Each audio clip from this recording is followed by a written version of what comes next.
नमस्कार मंडळी, स्वागत आहे तुमचं आपल्या नवीन व्हिडिओमध्ये. तर आज बनवलं होतं गुट्टा, तर त्याची रेसिपी तुमच्याबरोबर शेअर करते. ही काळी उडदाची डाळ आहे, ती मी शिजवून घेतली तेल मीठ आणि हळद टाकून, आणि खोबरं लसूण मिरचीचे वाटण केलं आहे. टोप ठेवला, टोपात तेल टाकलं. तेल गरम झाल्यावर त्याच्यात जिरे मोहरी टाकायची. जिरे मोहरी छान तडतडली की आपण बनवलेली पेस्ट टाकायची. पेस्ट छान परतवून घ्यायची आहे. पेस्ट परतून झालेल्यावर ही शिजवलेली डाळ त्यात टाकून द्यायची. डाळ आणि थोडं पाणी टाकून 10 मिनिटं उकळी आणून द्यायची.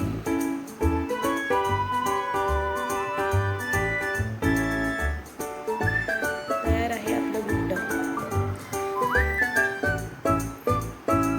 चपाती, सुकट आणि गुट्ट असा होता आजचा मेनू.